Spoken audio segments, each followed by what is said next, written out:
Hello everybody, welcome to the video. I'm just gonna start this video right off the bat by giving you a little business lesson. Why is gaming so successful? Okay, back in like the fucking 70s when the Atari and the Odyssey came out, gaming wasn't that big of a deal. It was kind of cool, some people were into it, but it wasn't that fucking interesting. It wasn't the #1 money-making grossing product thing on the fucking planet. It wasn't something that was bigger than movies, books, magazines, anything else multimedia. Okay, Super Nintendo came out, regular Nintendo before that, whatnot, Genesis. Gaming, as the evolution became ever more popular, and I finally figured it out. This is why gaming is fucking popular and successful, and it's got to do a lot with Japanese business models. Now, before you start thinking I'm gonna get racist and start lumping Japanese people in, no, okay, here's the thing. Things from Japan, America has adapted to and is totally taken advantage of, because let's face it, we bombed the fuck out of that country, and think about that. Their country was fucking decimated, and in 60 years they are where they are now. If our country got decimated, United States of America or any other country got decimated, there's no fucking way within 60 years they can be as advanced as Japan. Same with Germany. That country was destroyed, and look, it is one of the leaders in technology and innovation and engineering on the planet. Well, with Japan, they invented a lot of marketing systems, a lot of things that are used in America and around the world today, such as lean producing things, lean manufacturing, marketing to children, creating addiction. Pokemon is a huge fucking example of that. Pokemon is the dumbest fucking thing of all fucking time. It always has been.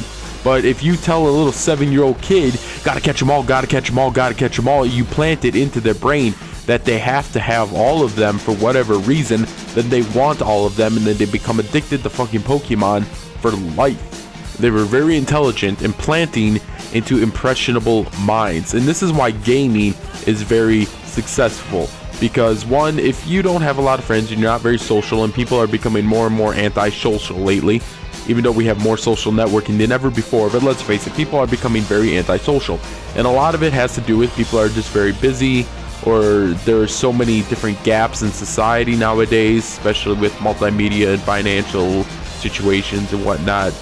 Some people try to stay with trends and try to keep up on things and try to stay current to fit in with groups. Some people try not to, whatever, wherever the fuck you stand or whatever. And if you seriously have any fucking correlation or thought about where you stand in social fucking culture, seriously, you're not fucking 12 years old anymore. Grow the fuck up. Well, anyways, so that's one reason, is because they're tapping into antisocial people, even though people can be social online. With games nowadays, with the invention of the internet and the internet coming into games. However, it's once again back to the impressionable minds, okay? If you were from the ages from 8 to 18, you are the world's best demographic to sell anything to. And this is why, at least in the United States of America and other quote-unquote first world countries, there's huge debt problems with personal family incomes, and it's a lot of it's got to do with medical bills and whatnot. But as far as spending debt philosophy, it basically becomes the young impressionable minds, because when you're young, you want what everyone else has. Well, if you want what everyone else has, stuff has to be being made popular. So to make stuff popular, more people have to have it. To get more people to have something, you have to basically put that philosophy into their head of gotta catch them all, gotta catch them all, I've got to have them. So eventually you have to have a Xbox or a PlayStation.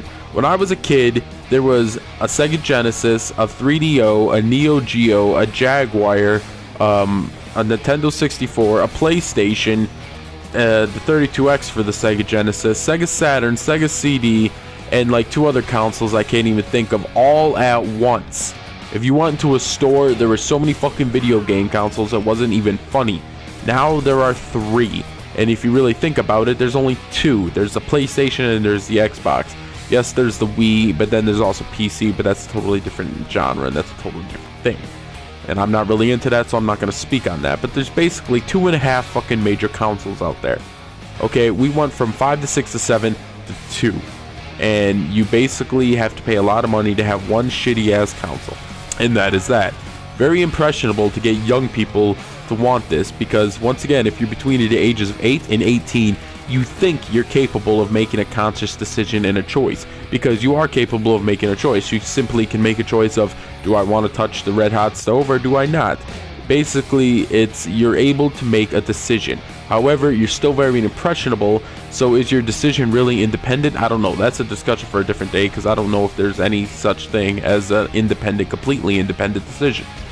So, when you become 8 and 18, you also have means. You either have parents or you have some form of income, because people are getting more and more money younger than ever before. A long time ago, you didn't get a job until you graduated college. You would get your first job when you were like fucking 22 years old. Now kids are fucking starting to go into the workforce as young as fucking 6 and 7 with fucking paper routes, and then a little older than that with working in fast food restaurants, grocery stores, and restaurants, and being dishwashers and whatnot. So kids have money, and kids don't have taxes to pay. Now you're probably thinking, Ben, this sounds a lot like Josie and the Pussycats, if anyone's ever seen that movie. Yeah, it really kind of is, okay? That whole MTV philosophy. Make things very impressionable for young people. Young people with money are dumb. They will buy cars, they will buy things they can't afford, credit cards. They're young, they're dumb, they don't give a shit. Buy. If I have the money, fine, that's great. If not, I can charge it. I don't care. I'll have more stuff because I'm impressionable. And that's the thing. Very rarely do people actually like money. People don't really like money. What they like is spending money. If you truly loved your money, you wouldn't fucking spend it because you wouldn't want to fucking part with it. So there's certain things that are just huge rip-offs in the gaming industry, such as the games themselves. Some games come out every 5, 6, 7, sometimes as long as between 10 years between sequels and remakes, and when they're made, they're awesome, they're amazing, and then they eventually fade away. Doom 3 was a great example of this. That game, when it was made, was considered the greatest game of all time, and it still is the greatest game of all time. I'm talking about Doom 3, and look how long it was between the last installment of Doom and to make Doom 3, and I don't know if they're ever going to make another Doom game. If it is, it's going to be many years from now, and it's going to probably be awesome. Hopefully Bethesda helps with ID Software like they did with Rage on that game too. Look at the Elder Scrolls games. They come out fewer and far in between, but when they come out, they're fucking amazing, awesome, cool, great games. Now if you go to the gaming section of like your fucking local Walmart or your GameStop, you will see so many games that are the same. Look how many Rock Bands, Guitar Heroes, and Just Dance, and whatever. It's the same fucking game, but it's got one little different. Oh, this is the Black Eyed Peas edition. This is the Michael Jackson edition. This is the Green Day edition. Whatever. It's all the same fucking shit. Look at all the racing games that come out. Same cars, same tracks, pretty much. Whatever. Biggest ripoff, sporting games. Basically, every year you fucking buy a brand new fucking video game like EA, Madden, basketball, baseball, soccer, FIFA, whatever, and all it really is a fucking skins patch.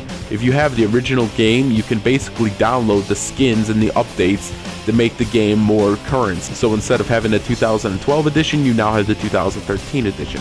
But people will actually go out and buy the actual game and get ripped off for it because, once again, young and impressionable and dumb. Same with gaming headsets. Okay, here's the thing about gaming headsets. Where in the fucking free world that a fucking gaming headset costs as much as a fucking car payment? Okay, or a mortgage payment. That's insane. And here's the thing, the gaming headsets, they're actually cheap, shitty ass fucking horrible headphones with horrible microphones on it, but people don't know any better. Same with snowball mics for YouTube commentators. If your microphone has a USB cord, it's not a fucking real microphone. Real microphones are XLR cords and they have complete noise reduction and whatnot, and there's other things that go along with it. But if you actually know anything about microphones and headsets, like if you talk to anyone in the fucking music industry, they're not fucking using state-of-the-art fucking Astros or Tritons or Turtle Beaches or whatever. They're using state-of-the-art fucking Audio Technicas and German-engineered fucking things. They're not even using Beats by Dre. Beats by Dre, once again, shitty-ass normal fucking headphones, but, you know, you put Dr. Dre's name on it and make it seem like it's cool, and then if you charge a lot of money for it, people are thinking, oh, it must be good, right? Because the sound quality is it's just so fucking amazing, even though they don't really have anything to compare it to, because people are dumb. People are very impressionable, especially with things they don't really know and they don't do research on. And you can do all the research in the world, but you really do need to have hands-on things. Okay, I have about 5 or 6 headsets to my collection, headphones I should say, and they range from $60 to fucking $160, and they're state-of-the-art, used around the world, used by the greatest fucking musicians of all time. I can hear people breathing on streams, and it kind of creeps people out. When I go and listen to a stream or whatever, and people are talking into their mic and doing whatever on commentaries, I can hear people breathing, okay? Even when no one else can ever hear it. I can hear things with those things that you cannot hear with Astros and whatnot, because they're state of the fucking art. But once again, Astros has you convinced, just like Gunner Optics has you convinced, that it will make you a better player. Same with Control Freaks and Scuff Gaming and all this shit. They're in Gamma Labs energy drink, which is fucking Kool-Aid. It's Kool-Aid and fucking energy drink, and it's supposed to make you a better gamer. It's a fucking energy drink. It'll make you better at anything you fucking attempt to do, except probably sleep. It doesn't make you better. It's all rip-offs. Why? Because it's easy to put that crap on young, impressionable minds, and that's how the video game industry and everything about it is so fucking successful, and it's turned into the multi-billion-dollar industry that it has worldwide, because you tap into young, impressionable minds and you sell them junk. So if you're listening to this or watching this and you're thinking, well, I've been a gamer forever, yes, you have, and you're probably a very smart gamer at that. But if you're a fucking 12-year-old kid with a fucking Astros and all this other shit that your parents are fucking just shelling out for you, it's like, what the fuck, man? Seriously, get a fucking job and buy it yourself, and then, okay, you can have pride in it. And I don't think there's anything wrong with that. If you have money and you want to spend the money the way you want to spend it, go ahead and fucking spend it. If you want A40s or whatever and wireless and all this other crap that you think is going to make you a better gamer, when really it's just you blowing your money, then go ahead. If you make nice money and you want nice things and you work hard for it, I think you're entitled to have it.